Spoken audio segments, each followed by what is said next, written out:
ایک دن میں اپنی ڈاک میں آنے والا ایک خط دیکھ کر چونک پڑا۔ خط پر سندھ کے ایک دور دراز گاؤں کی مہر لگی تھی۔ خط کھول کر دکھانے لگا کہ محترم السلام علیکم، میرا نام اللہ بخش چانڈیو ہے۔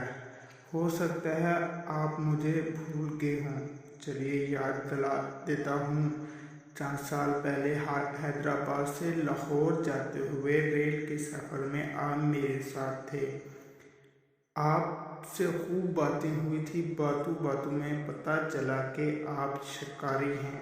رخصت ہوتے وقت میں نے آپ کا پتہ لے لیا تھا۔ آج برسوں بعد ایک ایسی مصیبت آ پڑی ہے کہ آپ کو آواز دینے پر مجبور ہو گیا ہوں۔ تفصیل آپ تشریف لائیں گے تو ملاقات ہونے پر عرض کروں گا۔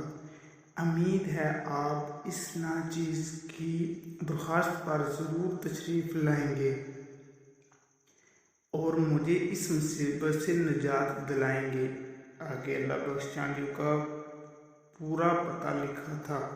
خط پڑھ کر مجھے ٹرین کا وہ سفر یاد آ گیا اور ساتھ ہی اللہ بخش کا محبت بھرا چہرہ نگاہوں کے سامنے گھوم گیا، مگر یہ بات سمجھ میں نہ آئی کہ اللہ بخش کو ہم شکاریوں سے کیا کام پڑ گیا، کیونکہ خط میں کسی جانور یا جنگل کا ذکر نہیں تھا۔ خیر، میں نے وہ خط اپنے دوستوں کو دکھایا تو وہ کہنے لگے، سندھ سے ہمارے ایک بھائی نے ہمیں اپنی مدد کے لیے بلایا ہے۔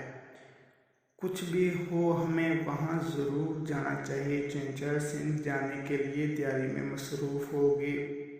کچھ ضروری کام نمٹانے کے بعد مختصر سامان کے ساتھ روانگی کے لیے گاڑی میں سوار ہوئے۔ اللہ بخش کو ہم اپنے آنے کی اطلاع پہلے دے چکے تھے، اس لیے جیسے ہی ہم اسٹیشن پہ پہنچ کر گاڑی سے اترے، اللہ بخش ایک بیل گاڑی اور گاڑی بان کے ساتھ اسٹیشن سے باہر ہمارا منتظر تھا۔ اللہ بخش بڑی محبت سے ہم سے گلے ملا۔ گاڑی بان نے ہمارا سامان بیل گاڑی پر رکھا اور ہم بیل گاڑی پر سوار ہو کر اللہ بخش کے گاؤں کی طرف چل پڑے۔ راستے میں ہم نے اللہ بخش سے پوچھا کہ وہ کیا مسئلہ ہے جس کی وجہ سے وہ پریشان ہے۔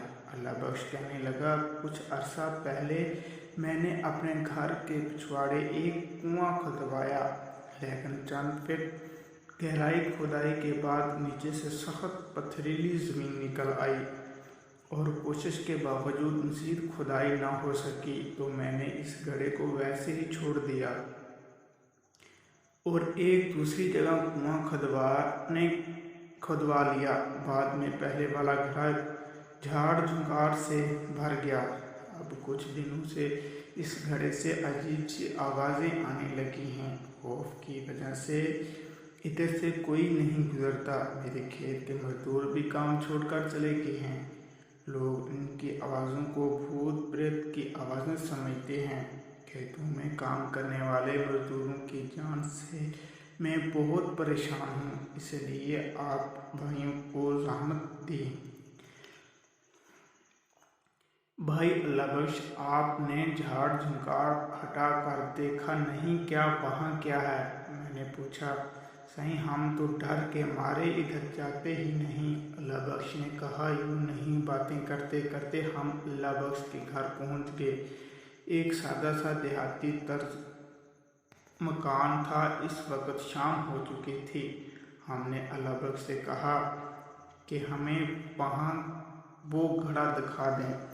اللہ بخش بولا، سائیں آپ سفر سے تھکے ہوئے، نہا کر تازہ دم ہو جائیں، کھانا کھائیں اور آج رات آرام کریں، صبح گڑھا دیکھ لیں گے۔ گھر کے صحن میں چارپائیاں بچھا دی گئیں۔ کھانا کھانے کے بعد ہم چارپائیوں پر بیٹھ کے دیر تک اللہ بخش سے ادھر ادھر کی باتیں ہوتی رہیں۔ پھر اللہ بخش ہمیں آرام کرنے کا کہہ کر گھر کے اندرونی حصے کی طرف چلا گیا اور چارپائیوں پر لیٹ گئے اور سوچنے لگے کہ جانے یہ کیسی مہم ہے، نہ جانے اس گڑھے سے کیا نکلے۔